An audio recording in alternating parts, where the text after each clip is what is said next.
휴대폰을 바꾸려고 알아보는 와중에 전자제품, 기기에 대해서 잘 아는 친구가 알아봐준다고 하기에 제 개인정보를 알려줬습니다. 본인이 요금제와 기기값 등을 비교해서 견적을 정리해준다고 하더라고요. 근데 나중에 친구가 제 동의도 받지 않고 새로 휴대폰을 개통시킨 걸 알게 됐습니다. 어이가 없어서 해지하라고 말도 했고 친구도 미안하다며 응했는데요. 근데 몇 달 뒤 저는 가입한 적이 없는 통신사로부터 휴대폰 요금 연체 고지서를 받았습니다.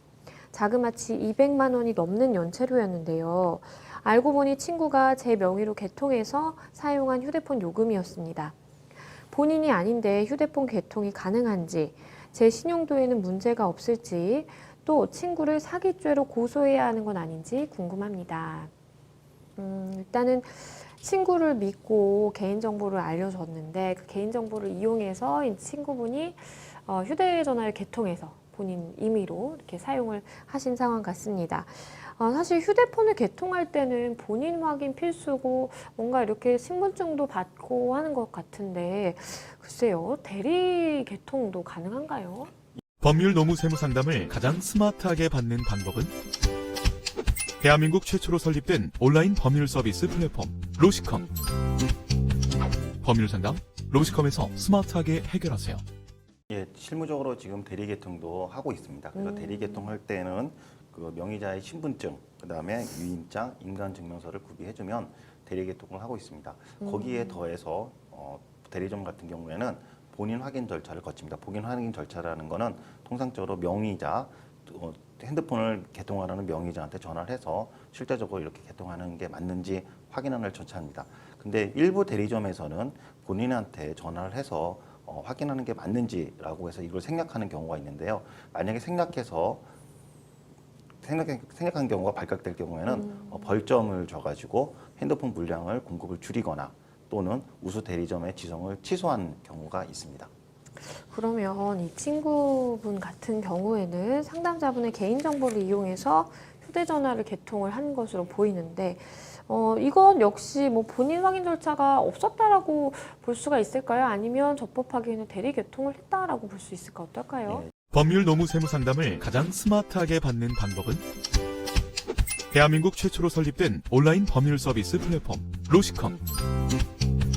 법률 상담 로시컴에서 스마트하게 해결하세요. 지금 같은 경우에는 본인 확인 절차가 없었다고 봐야 될 것 같습니다. 만약에 본인 확인 절차를 거쳤다고 하면은 자신이 내가 그런 사실이 없습니다라고 명백히 얘기했을 텐데 그런 절차가 없었기 때문에 이렇게 상담 주시는 것 같습니다. 그러면 우리 상담자분 입장에서는 일단은 친구가 잘못을 한 건데 그러면 이렇게 서류 같은 것도 가입할 때 작성하는 서류가 있는데 그런 걸 다 이제 위조를 했다라고도 볼 수 있을까요? 예, 가입 신청서를 작성하게 됐습니다. 그래서 가입 신청서에는 명의자의 이름을 기재하고 서명 또는 도장을 나중해야 됩니다. 지금 같은 경우에는 사문서 위조 및 동행사자가 성립될 여지가 큰데요.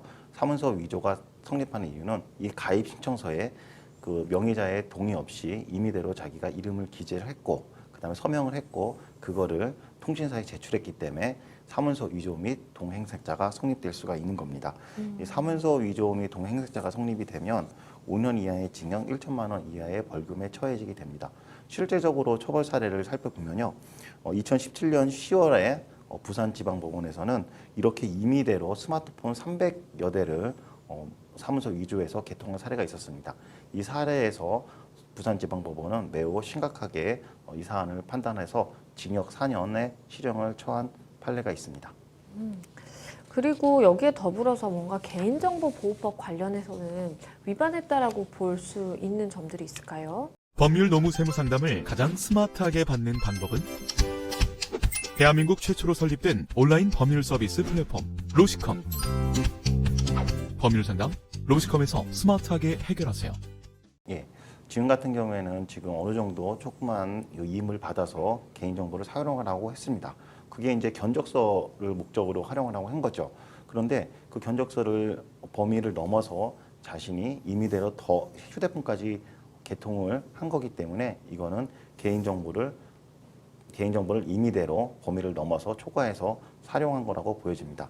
그렇기 때문에 개인정보법에 따라서는 지금처럼 범위를 초과해서 임의대로 사용하거나 또는 아예 동의 없이 사용을 하거나 이럴 경우에는 개인정보법 71조에 따라서 5년 이하의 징역 또는 5천만 원 이하의 벌금에 처해지도록 규정되어 있습니다. 그리고 무엇보다도 지금 가장 문제가 되는 것이 일단은 개통한 것도 문제지만 연체됐다라 그래서 고지서가 날아와서 보니까 이게 한 200만 원 정도가 된다라는 말씀을 주셨어요. 이것이 혹시 상담자분의 뭔가 신용도에 영향을 줄까 걱정을 하고 계시는데 이건 좀 어떨까요? 법률 노무 세무 상담을 가장 스마트하게 받는 방법은 대한민국 최초로 설립된 온라인 법률 서비스 플랫폼 로시컴. 법률 상담 로시컴에서 스마트하게 해결하세요. 예, 신용도에 영향을 줍니다. 연체한 사실이 있기 때문에 신용도에 영향을 주고요. 그리고 200만 원에 대해서 통신요금에 대해서는 별도의 구제 절차를 거쳐야 됩니다. 소송은 채무 부존재 확인 소송을 거칠 수 있지만 보통 그 전에 한국정보통신진흥협회에서 운영하고 있는 통신민원조정센터라는 게 있습니다.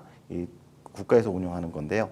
통신민원조정센터를 통해서 구제할 수 있는 방법도 있습니다. 실제적으로 소비자 보호 해결 기준에 보면은 명의 도용으로 계약을 인해서 피해를 받았을 때는 그 계약을 해지할 수 있다는 규정이 되어 있습니다.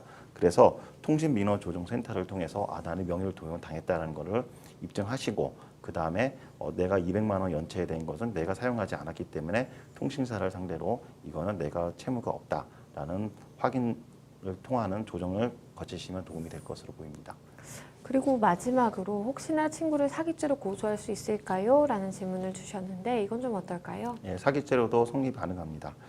다른 사람의 명의를 도용해서 스마트폰을 취득한 거기 때문에 사기죄가 성립될 여지가 높습니다. 법률 노무 세무 상담을 가장 스마트하게 받는 방법은 대한민국 최초로 설립된 온라인 법률 서비스 플랫폼 로시컴. 법률 상담 로시컴에서 스마트하게 해결하세요.